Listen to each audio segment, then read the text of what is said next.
dan uraikanlah kekeluhan lidahku, yafqahu qawli, supaya mereka memahami kata-kataku ini. Rabbi zidni ilma, wahai Tuhanku, tambahkanlah ilmu kepadaku.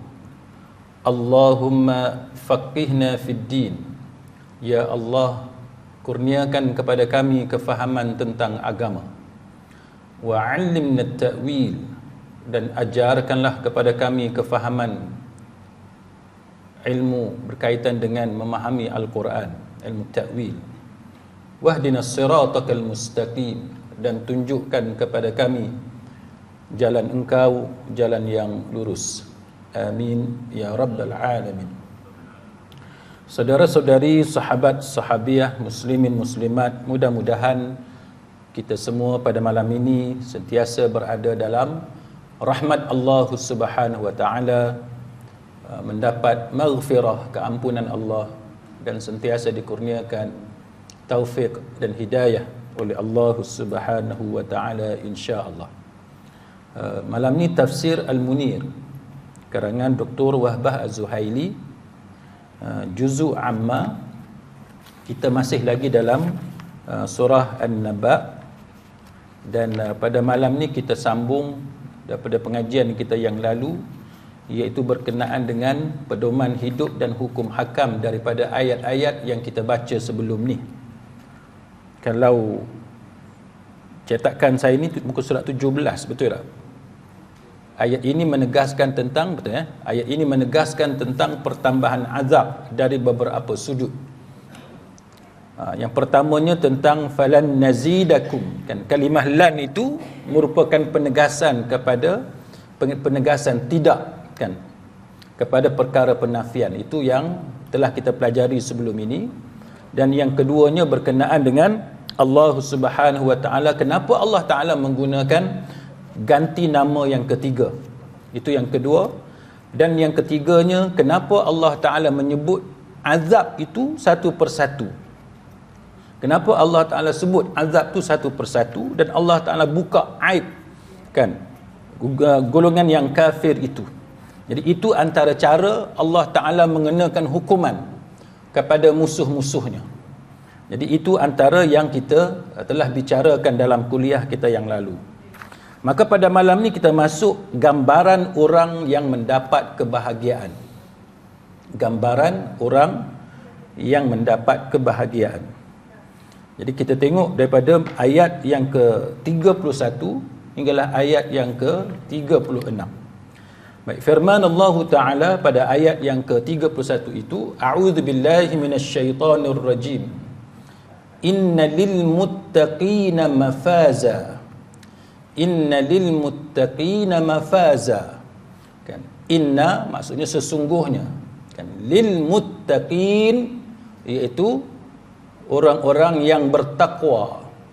Apa yang diberikan kepada orang-orang yang bertakwa itu, iaitu mafaza. Kan, nanti kita akan tengok bagaimana para ulama membicarakan tentang apa makna mafaza. Terjemahan ni macam-macam lah. Dalam terjemahan macam-macam mafaza. Ada mafaza diterjemahkan sebagai syurga. Kan, syurga, tempat yang semua orang mahu. Itu mafaza. Nanti kita akan tengok bagaimana tafsiran yang diberikan berkenaan dengan apa yang dimaksudkan dengan mafaza. Kemudian ayat yang ke-32, hadaiqa wa a'naba. Kan, mereka akan memperolehi taman-taman dan kebun-kebun buah-buahan. Wa a'naba. Kan, wa a'naba terutamanya anggur. Kan, terutamanya anggur. Daripada ayat ini kita akan lihat bagaimana para ulama membicarakan kenapa Allah Ta'ala bila sebut syurga dia sebut tentang kebun. Bila sebut kebun dia ada sebut tentang buah. Dan buah dalam syurga ni tidak dia akan sebut tentang anggur. Apa yang spesialnya dengan anggur? Apa istimewanya anggur? Pasal apa Allah Ta'ala tak sebut musangking ke? RM80 sekilo, tuan-tuan. Sekilo RM80. Gila. Kan? Tapi Allah Ta'ala sebut anggur. Jadi ini yang kita nak tahu. Bagaimana tokoh mufassirun bila dia sebut tentang istilah yang Allah Ta'ala guna dalam Al-Quran. Kenapa Al-Quran Allah Ta'ala guna perkataan anggur? Baik. Kemudian wa kawa'iba atraba, dan Allah Ta'ala sebut tentang gadis-gadis, kan, perawan-perawan yang sebaya umur dengan kita, kan. Pasal apa Allah Ta'ala guna perkataan gadis? Kan, Allah Ta'ala tak guna perkataan pemuda ke, bagi semangat orang perempuan kat belakang, kan, bagi semangat sikit pemuda. Tapi Allah Ta'ala sebut wa kawa'ib, kan, wa kawa'iba, iaitu anak-anak gadis ataupun perawan-perawan, anak dara yang sebaya umurnya, kan. Ini antara benda yang ulama bincang, tuan-tuan sekalian. Wa ka'san dihaqa, serta piala atau gelas yang penuh dengan minuman. La yasma'una fiha lagwan wala kidzaba, mereka tidak dengar dalam syurga itu perkataan lara, kan, perkataan yang sia-sia. Benda hak sia-sia, lara ni tak ada dalam syurga. Wala kidzaba, dan tidak ada perkataan bohong, benda-benda tipu, dusta ni tak ada dalam syurga Allah Subhanahu wa taala. Kemudian ayat yang terakhir sekali malam ni yang insya-Allah kita akan sentuh, iaitu jazaa'an min rabbika 'ata'an hisaba, sebagai balasan dari Tuhanmu, iaitu satu limpah kurnia yang dikira cukup berdasarkan janji daripada Allah Subhanahu wa taala. Baik. Sidang hadirin mukminin, kita lihat apa yang diulas oleh Dr. Wahbah Az-Zuhaili dalam kitab kita pada malam ni. Apa dia kata? Yang pertamanya, tuan-tuan tengok tajuk kaitan ayat dengan ayat sebelumnya. Bila kita belajar tentang tafsir, kan, Quranic exegesis ataupun tafsir Al-Quran, di antara approach yang biasa digunakan oleh para ulama, khususnya para mufassirun, bila dia nak cerita tentang ayat-ayat yang kita bicarakan itu, antaranya approach iaitu melihat apa kaitan dengan ayat sebelum tu. Ini penting supaya kita mendapat gambaran yang jelas tentang konteks yang dibicarakan, isu-isu yang disebut dalam ayat yang kita pelajari. Itu penting. Kita tahu dia punya location yang ada dalam Quran, kedudukan dia yang ada dalam Quran. Apa cerita ayat sebelum itu? Dan kenapa diceritakan tentang isu ini yang kita sedang bicarakan? Baik, apa kata Dr. Wahbah Az-Zuhaili? Dia kata kaitan ayat dengan ayat sebelumnya. Setelah Allah Ta'ala menceritakan sesuatu yang berkaitan dengan perihal orang-orang yang malang, yang merupakan ahli neraka, na'udzubillah, maka diceritakan di sini ganjaran kebahagiaan yang disediakan kepada para penghuni syurga yang berupa dalam bentuk kejayaan dan kemenangan. Maknanya Dr. Wahbah Az-Zuhaili dia nak bagi tahu bahawa sekarang ni kita berbicara tentang ayat yang Allah Ta'ala cerita pasal kebahagiaan, pasal kemenangan, pasal syurga. Pasal apa? Kerana sebelum tu Allah Ta'ala cerita pasal neraka, pasal azab, pasal kemurkaan Allah. Ini yang disebut. Apa kaitan dia? Kan? Kemudian dia kata mereka ini dilepaskan daripada neraka dan memasuki syurga. Dia selamat. Mana kita selamat dari neraka, maka dengan sebab kita selamat daripada neraka, dilindungi daripada neraka Allah, maka tempat yang Allah Ta'ala kurniakan kepada kita adalah syurga, insya-Allah. Dan dia kata ini nyata merupakan satu kelebihan dan ihsan yang Allah Ta'ala kurniakan kepada mereka. Pembentangan perihal orang-orang yang memperolehi kebahagiaan dan kecelakaan membuka ruang untuk membuat pemerhatian dan perbandingan. Jadi Dr. Wahbah Az-Zuhaili kata approach macam ni, cerita pasal neraka, lepas tu cerita pasal syurga. Cerita pasal azab, lepas tu cerita pasal nikmat. Ini ada satu pendekatan supaya bila kita bentangkan kepada manusia, maka manusia boleh perhatikan, dia boleh buat observation, dia boleh buat perbandingan, dia banding. Nak syurga ke nak neraka? Jangan cerita neraka saja, kena cerita juga syurga. Kita nak cerita tentang kebinasaan, okey, cerita pasal kebinasaan, tapi cerita juga tentang keuntungan. Itu lebih balance, kan, lebih seimbang approach kita. Maka dia kata ini menjadi pemangkin kepada ketaatan yang mendorong seseorang kepada syurga. Dia akan jadi motivasi, galakkan kepada kita untuk kita meraih syurga Allah Subhanahu wa taala. Dan pada masa yang sama Dr. Wahab Zuhaili kata apa? Dia menjadi penggerun. Dia akan menggerunkan seseorang daripada melakukan maksiat dan kekufuran serta mendustakan Rasul yang boleh menjebakkannya ke dalam neraka.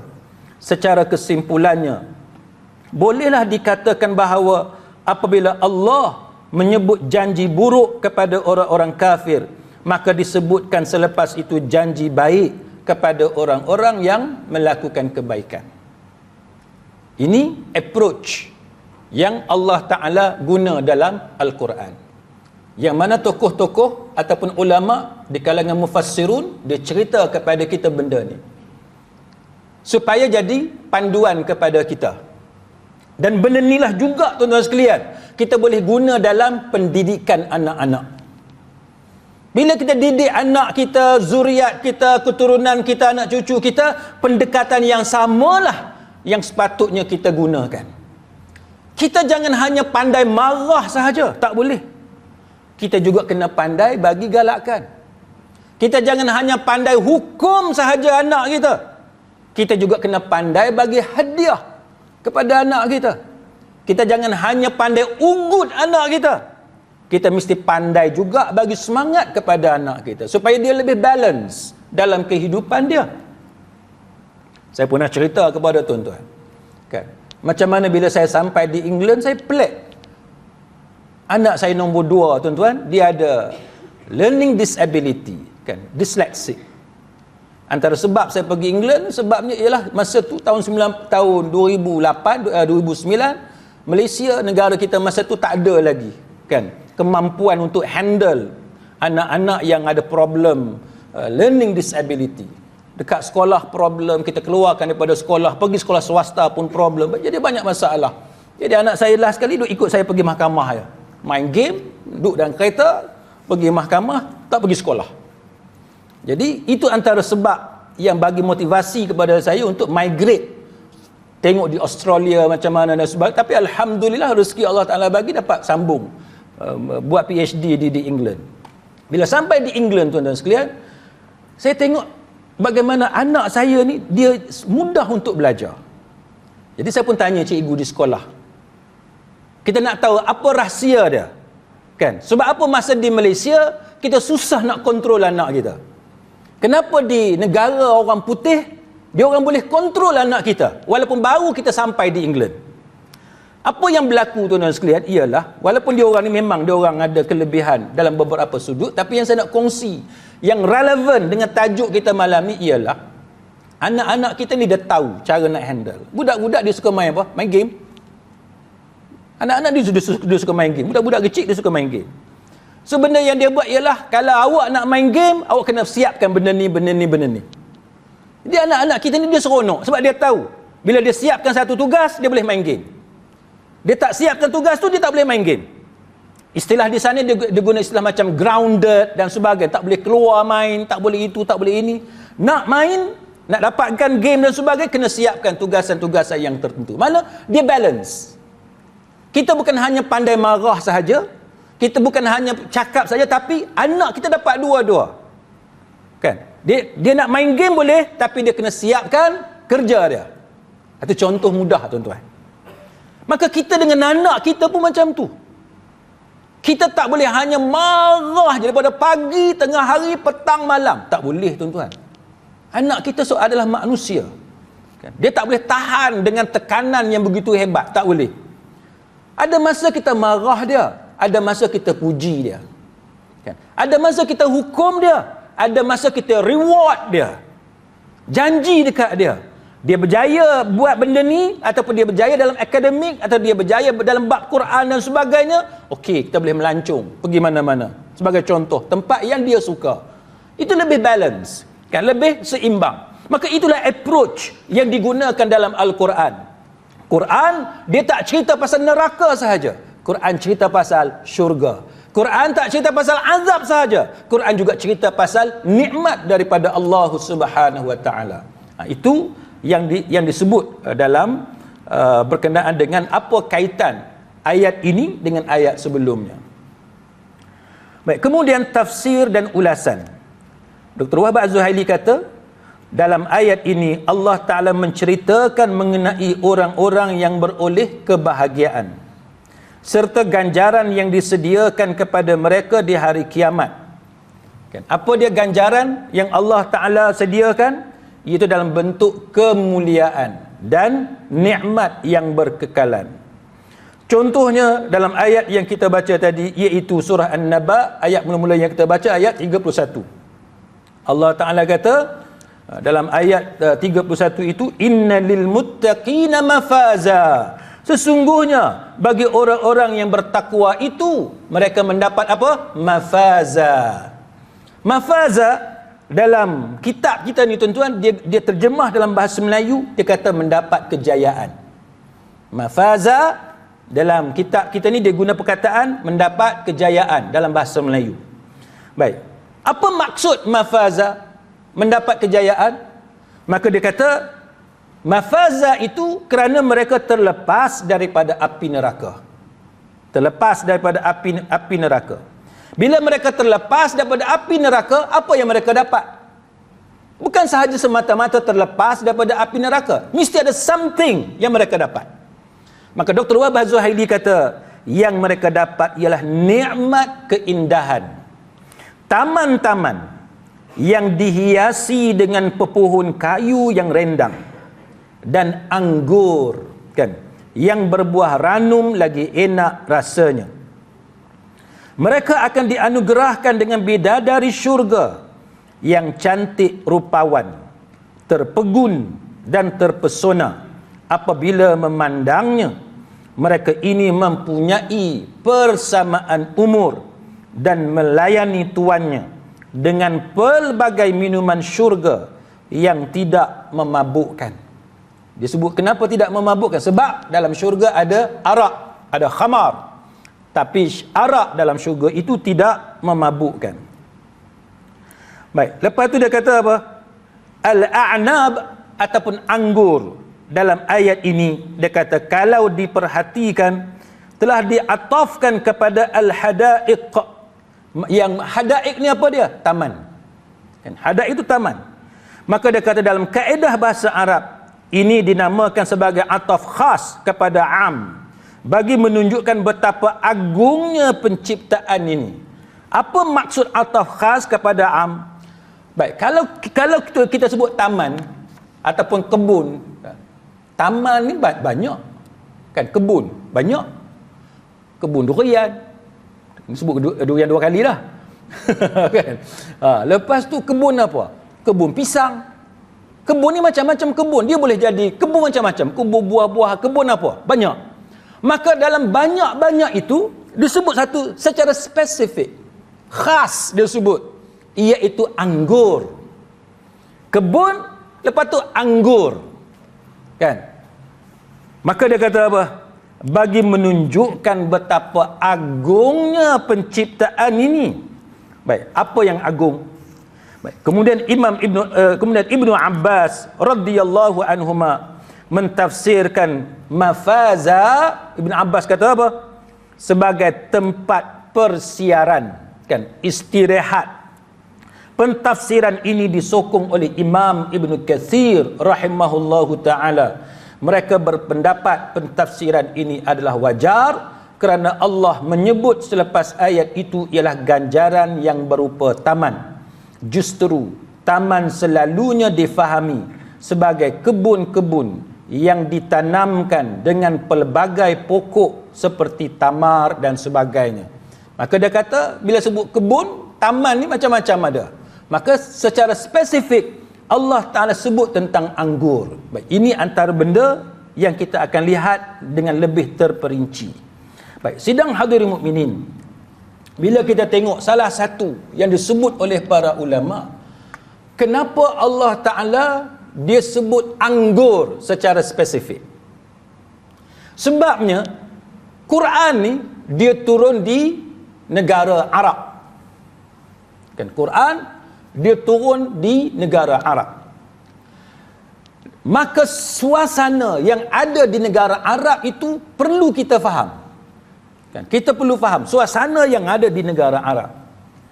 Anggur adalah jenis buah-buahan yang susah untuk diperolehi di negara Arab. Susah.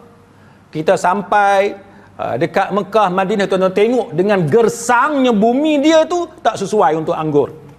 Maka dia kena bawa jauh, bawa masuk. Tempat tu sendiri tak ada anggur. Dia kena import, bahasa sekarang. Kan, kena import. Import mana bawa masuk.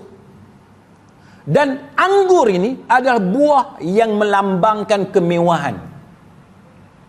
Buah yang dianggap sebagai buah orang-orang kaya sahaja yang makan. Maka Al-Quran bila dia berbicara tentang nikmat, antara benda yang diambil kira ialah apakah perkara yang dianggap hebat oleh manusia pada waktu tu. Sebab tu kita, tuan-tuan sekalian, bila kita didik anak, benda yang sama kita guna. Benda yang sama. Apa yang dianggap sebagai hebat di sisi anak-anak kita, maka bila kita boleh berbicara dengan dia dengan benda yang sama, maka senang untuk kita masuk dengan anak kita. Kadang-kadang kerana jurang yang jauh kita dengan anak menyebabkan susah kita nak fahamkan dia tentang benda-benda dalam apabila kita nak bagi nasihat kepada dia. Jadi kita kena tahu bagaimana nak tackle anak tadi dengan melihat kepada apa yang menjadi benda yang dia kagum, benda yang dia seronok, pasal kawan dia dan sebagainya. Baru kita boleh faham dia punya psikologi. Jadi Quran, cara dia tackle manusia macam tu. Maka dia sebut tentang anggur. Pasal apa anggur? Sebab anggur ni satu buah yang sangat istimewa, khususnya di kalangan orang-orang Arab pada masa tu. Quran cerita pasal apa, tuan-tuan?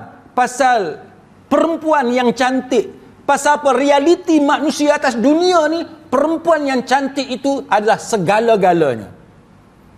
Sebab apa saya sebut segala-galanya, tuan-tuan? Cuba tuan-tuan bayang, iklan kereta pun mesti ada perempuan. Pasal apa? Boleh haji, boleh tak berhaji? Laku tak kereta? Kan? Boleh lah orang tua kepala batas duk bawa kereta ke apa? Tak ada. Tuan-tuan tengok Ferrari, Lamborghini, apa semua kereta belah Jepun, kereta apa sekalipun, bila dia letak di showroom, dia ada launching ceremony ataupun seumpamanya, dia buat majlis, akan ada perempuan cantik. Dahlah cantik, pakai seksi. Itu menunjukkan apa? Menunjukkan bahawa manusia, dia orang dah study dah, tuan-tuan. Ni dia orang ni dalam bidang marketing. Dia orang tahu bahawa cara nak tarik perhatian manusia kepada produk mereka mesti dengan perempuan. Tuan-tuan tengok, shampoo memanglah orang perempuan. Sabun mandi orang perempuan.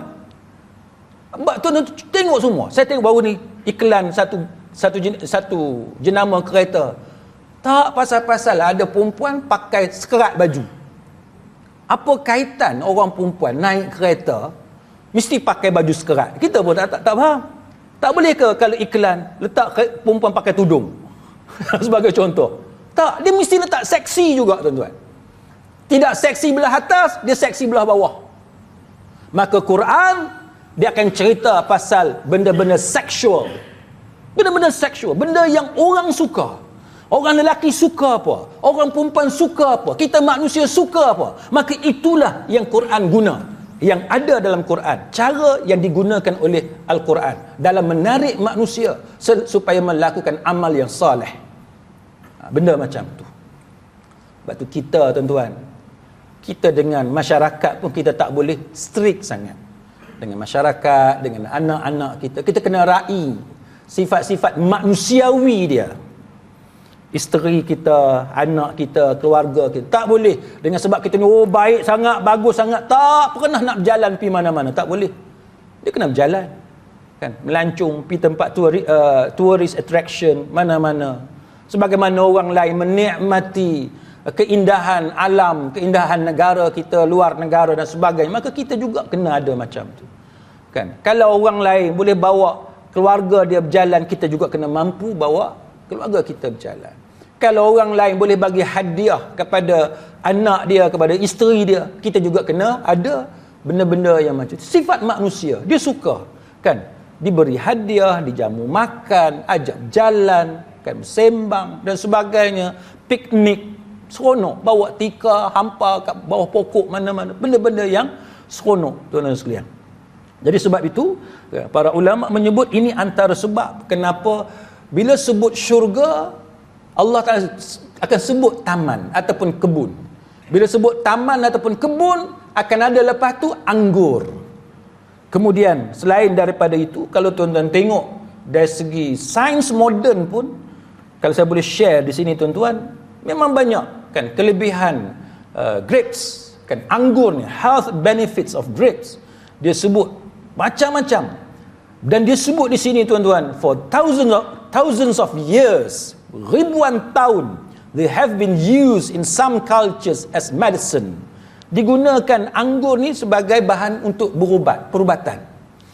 Dan dia kata bahawa each of these small fruits is loaded with over 1,600 compounds. Dia ada 1,600 bahan benda dalam tu, kan? Yang mana dia kata, and many of them can help keep you healthy. Dia boleh bagi kita dengan izin Allah Ta'ala kesihatan. Ini antara kelebihan yang ada pada buah anggur. Lepas tu dia sebut heart help, kan? Grapes ni dia kata bagus, potassium. Dia ceritalah macam mana dia boleh balance fluids dalam tubuh kita, boleh bring down, boleh rendahkan high blood pressure. Lepas tu boleh kurangkan risiko penyakit jantung, stroke dan sebagainya. Jadi kita kena manfaatkan kelebihan kan buah anggur ini. Lepas tu dia cerita tentang healthy skin and hair, kan? Nak rambut cantik, nak kulit cantik yang sihat dan sebagainya, maka grapes ni ataupun anggur ni dia kaya dengan vitamin E, kan? Dia boleh meningkatkan peredaran darah, kan, dalam kulit kepala kita, scalp, for healthier hair. Dia kata untuk dapat rambut yang sihat. Ada orang rambut dia tak berapa sihat, mandi-mandi penuh rambut gugur, cepat je jatuh rambut, kan? Dekat lantai bilik air tu tengok rambut bergumpal, kan? Rambut dia tak sihat, mudah gugur dan sebagainya, akar dia tidak kuat. Jadi dia ada cara dia, tuan-tuan sekalian, weight loss, yang mana dia kata kalau kita nak kurangkan berat badan, maka antaranya ialah mengamalkan makan grapes. Dan dia kata iaitu kira-kira 16 biji grapes. Jangan makan banyak sangat. Kan? Ni beli dekat Maidin ke Tesco, dia balun dia seorang lah. Kan? Dia balun dia seorang, lepas tu tak ada cerita lain, duk kentut je. Kentut je. Tak boleh. Dia ada dia punya banyak mana tu kita kena tahu. Kan, sikit sangat pun tak boleh, banyak sangat pun tak boleh. Kita kena tahu, kan, sukatan ataupun banyak mana tu dengan cara yang betul. Maka dia sebutlah macam mana bila kita makan tu, kan, dia boleh menolong dalam mengurangkan berat badan kita. Eye protection, kan. Jadi dalam bahan-bahan yang ada dalam anggur itu, dia boleh bagi kesihatan kepada mata kita. Contohnya dia kata can prevent or delay common eye diseases like cataracts and glaucoma. Kan, kita orang tua, orang dah berusia ni, glaucoma dengan katarak ni benda biasa. Benda biasa. Maka dia kata sama ada dia boleh halang atau dia boleh melambatkan penyakit yang berkaitan dengan mata. Ini antara kelebihan yang ada pada anggur. Kemudian dia kata immune system boost, kan?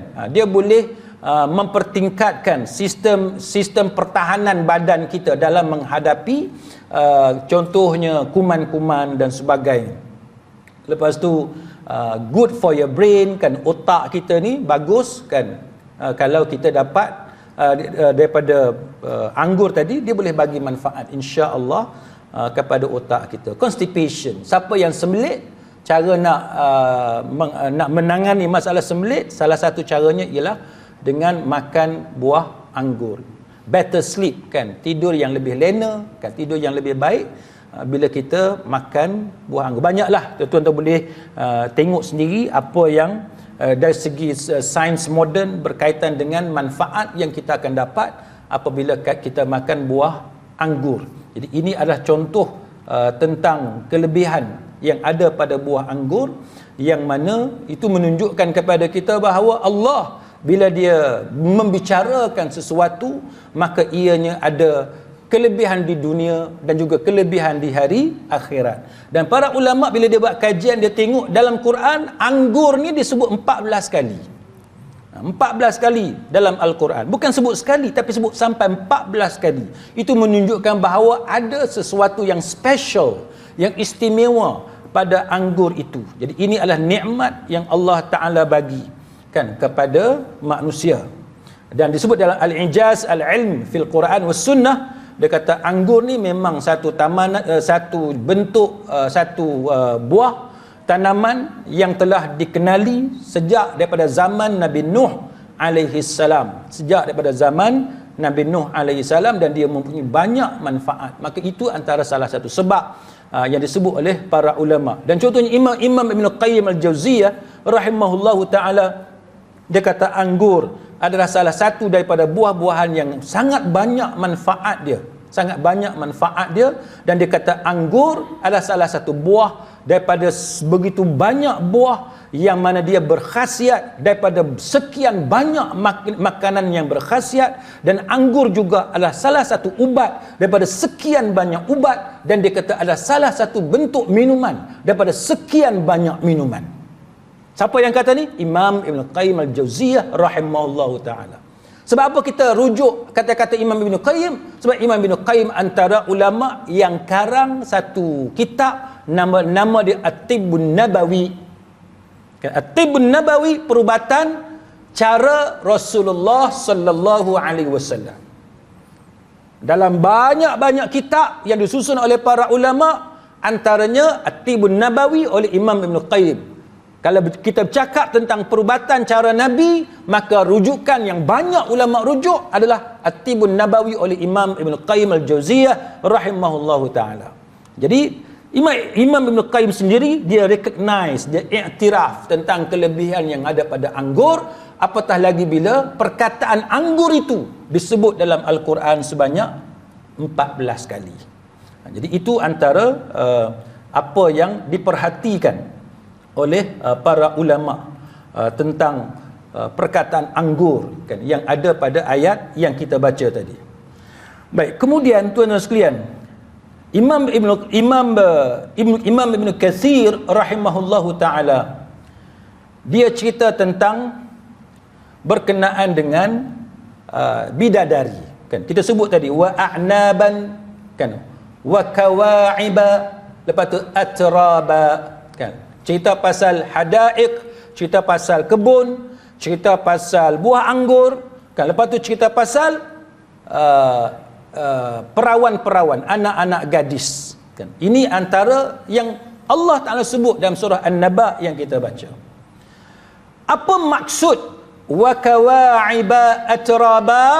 Maka Imam Ibn Katsir rahimahullahu ta'ala, dia kata maksudnya ialah bidadari yang sebaya usianya. Bahasa Melayu kita, tuan-tuan, adalah bidadari. Lepas tu orang perempuan tanya pula kat belakang, Ustaz, bidadara tak ada ke? Kan? Macam mana tu? Bidadara tak ada ke? Ini antara benda yang tuan-tuan boleh tengok macam mana ulama dia bincang pasal ada atau tidak bidadara, kan. Agak-agak tuan-tuan ada tak bidadara? Bidadara ni istilah saja-saja kita sebut, tapi maksudnya ada tak pelayan-pelayan lelaki, kan, untuk isteri kita. Kita pun melompat, mana boleh isteri kita pun ada pelayan. Kan. Sebelum kita masuk dalam syurga, tuan-tuan sekalian, perasaan hasad dah hilang, dengki dah tak ada, kan, cemburu dah tak ada, dia dah telah dihilangkan pada masa itu. Maka apabila kita berada dalam syurga, setiap orang diberi nikmat oleh Allah Ta'ala untuk keinginan nafsu dia. Hak lelaki pun dapat, hak perempuan pun dapat, dan pada waktu itu tidak ada hasad dengki sesama kita, tak ada. Bukan kata dalam syurga kita lagi bini tuan-tuan pergi cari tuan-tuan, hampir bidadari mana pula ni? Tak ada, cerita tu tak ada. Atas dunia, yes. Atas dunia, yes. Sehingga kan atas dunia tuan-tuan pun tahu bagaimana rumah tangga Rasulullah sallallahu alaihi wasallam sendiri ada masalah kerana cemburu yang ada di kalangan ummahatul mukminin, di kalangan isteri-isteri baginda. Kan? Ibnu Abbas dan Mujahid dan juga tokoh-tokoh tafsir selain daripada Ibnu Abbas dan selain daripada Mujahid, dia kata apa? Dia kata bila sebut kawaib, apa makna kawaib? Dia kata kawaib, dia kata ialah nawahid. Apa dia nawahid? Iaitu bidadari yang cantik dada dia. Minta maaflah kita sebut benda ni kan, ini disebut dalam tafsir Imam Ibn Katsir. Orang perempuan tuan-tuan sekalian, saya minta maaf saya sebut kepada tuan-tuan, siapa-siapa yang ada breast cancer, bila dia ada breast cancer, dia kena buang apa kita kata dada dia. Dia kena buang dada dia. Sehingga kan hari ni dunia kita hari ni dicipta baju dalam yang bentuk ada bentuk dada. Pasal apa? Sebab bagi orang perempuan kalau tak nampak dada dia itu aib. Kan? Dada orang perempuan kalau lurus turun macam tu dia aib. Maka dicipta bentuk baju dalam yang ada bentuk dada. Supaya bila mana-mana orang perempuan yang melalui pembedahan kerana kanser payudara dan sebagainya, dibuang payudara dia, maka bila dia nak keluar, bentuk badan dia tu tidak nampak aib. Kan? Bentuk badan dia tidak nampak, dia nampak seperti wanita-wanita lain juga. Itu menunjukkan apa tuan-tuan? Menunjukkan bahawa Quran sangat mengutamakan keinginan manusia.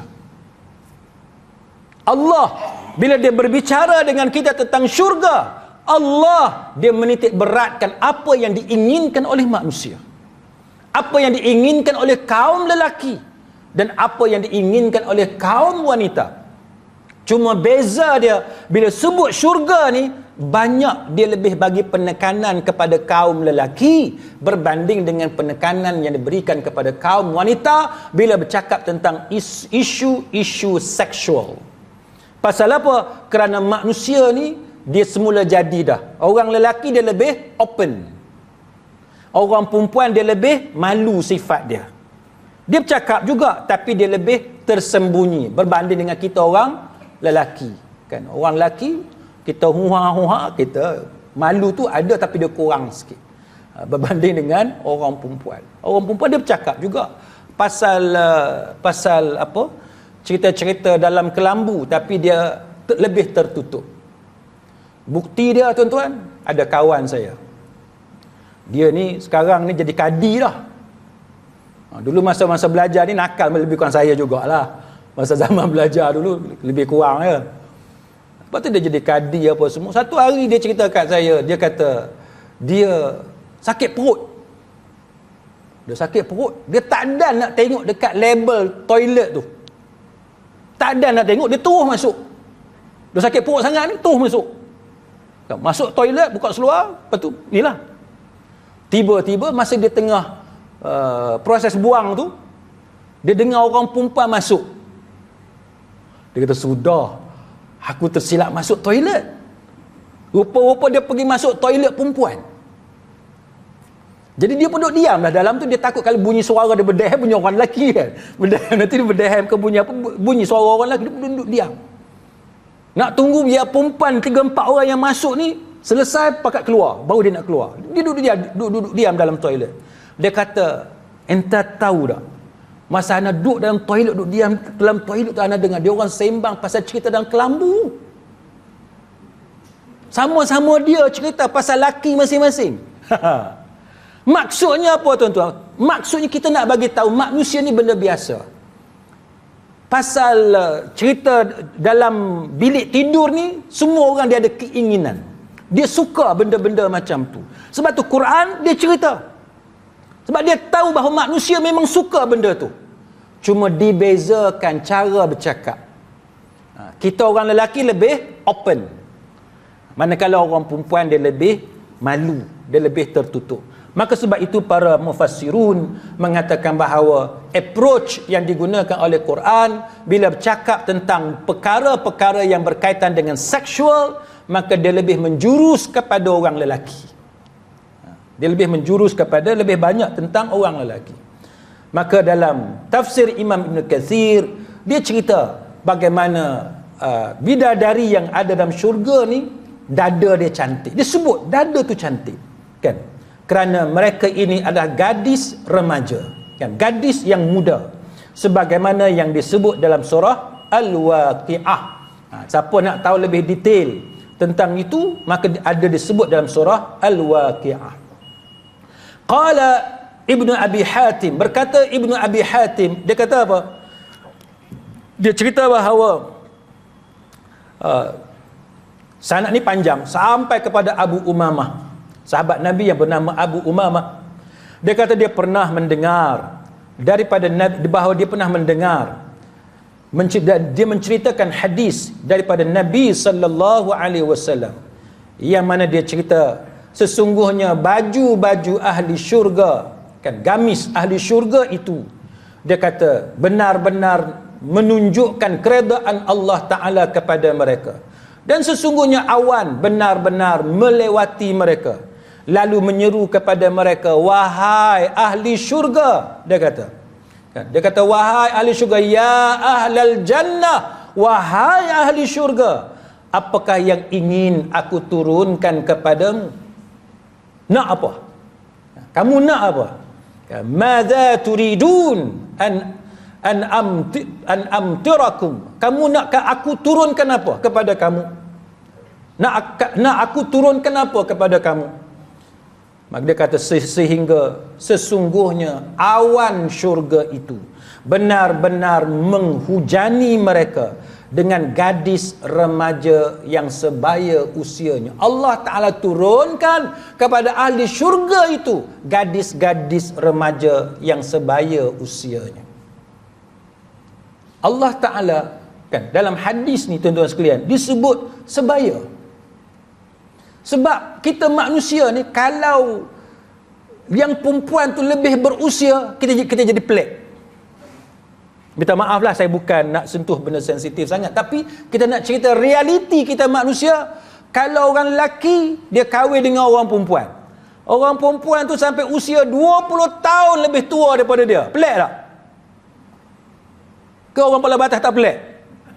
Anak kita umur 25, beritahu dekat mak dia, mak nak kahwin dengan siapa? No, orang anak mami tu belah Batu Feringgi, belah Teluk Bahang. Tunjuklah apa kerja kat kilang mana, apa semua gini-gini. Umur berapa? Umur 45. Saya rasa rebah mak dia. Pasal apa? Kita manusia tuan-tuan, kita akan rasa pelik. Pasal apa? Anak kita umur 25 tahun, anak lelaki umur 25 nak kahwin dengan orang perempuan umur 45. Pelik. Bukan kata tak boleh, boleh. Tapi pelik. Biasanya kita kahwin sebaya 25 ataupun perempuan lebih muda. Kan lelaki 25, perempuan umur 20. Tu okey. Tapi bila orang perempuan tu jauh lebih tua, kita pelik. Maka Quran dia cerita sebaya. Dia kata sebaya. Baik. Kemudian wa ka'san dihaqa, dan gelas-gelas yang penuh berisi dengan minuman. Baik, apa maksud dia? Ibn Abbas kata bahawa maksudnya ialah penuh lagi berturut-turut, nak cerita sedapnya air tu. Air tu yang ada dalam gelas tu sedap. Pas minum. Kita nak tengok orang, kalau dia minum banyak tu makna dia apa? Makna minuman tu sedap. Malam baru ni 2 hari lepas, ada satu masjid tu memang terkenal dengan teh tarik dia. Sama macam surau ni jugalah. Kan? Surau ni pun teh tarik juga, cuma saya tak sempat lah teh tarik buka puasa sini, tak sempat. Ada satu masjid tu tuan-tuan, memang terkenal dengan teh tarik dia. Saya pergi dah, kepala saya teh tarik dah malam ni. Kan, tertarik dah malam ni. Sungguh lagu tu berturut-turut, lepas minum habis buh lagi. Lepas tu habis buh lagi. Lepas tu bila saya ambil dah, tak ada dah. Tak ada, habis dah tu. Pasal apa? Sedap. Jadi Quran bila dia kata gelas itu penuh, maka Ibn Abbas kata apa? Penuh tu ialah berturut-turut. Lepas minum. Lepas minum. Nak cerita sedapnya minuman yang ada dalam syurga Allah Subhanahu wa taala. Manakala Ikrimah kata, maksud penuh itu ialah air dalam tu dia jernih. Crystal clear. Orang putih kata. Kan? Dia jernih tu, cantik. Air dia tu cantik. Dia bukan kata keruh semacam. Air dia tu sangat cantik. Saya, tuan-tuan sekalian, saya tak pernah lah tengok air cantik. Cuma bila saya pergi Pulau Redang, itu antara dalam hidup saya tengok air hak cantik. Kan? Kalau air laut belah Batu Feringgi, dia keruh. Kan? Pantai bersih kita tak berapa bersih, nama pantai bersih, tapi tak berapa bersih. Macam Pulau Tikus lah, nama Pulau Tikus bukan pulau pun. Mula-mula sampai Penang duk cari mana Pulau Tikus, nak kita tengok pulau. Bukan pulau pun. Jadi di pulau pantai bersih tapi bukan bersih pun. Tapi antara tempat yang kata air dia tu cantik, biru, contohnya Pulau Redang sebagai contoh. Hak tu pun kita rasa cantik dah. Belum cerita pasal Maldives, kepulauan lain yang di peringkat antarabangsa yang orang kata cantik sangat air itu. Maka Ikrimah kata, maksud dalam gelas minuman di syurga penuh airnya, dia kata maksudnya air itu sangat jernih. Bila kita tengok tu sangat jernih. Itu yang disebut oleh Ikrimah. Kemudian manakala para mufassirun yang lain mengatakan bahawa maksud berisi minuman itu ialah berisi dengan minuman yang menyenangkan kita. Mana air yang bila kita minum, ia sangat menyenangkan kepada kita semua. InsyaAllah kita sambung perbahasan berkenaan dengan ayat ini pada kuliah kita akan datang. Wallahu a'lam. Aqul qawli hadza wa astaghfirullahal azim li wa lakum. Wassalamu alaikum warahmatullahi wabarakatuh. Subhanakallahumma wa bihamdika asyhadu an la ilaha illa anta astaghfiruka wa atubu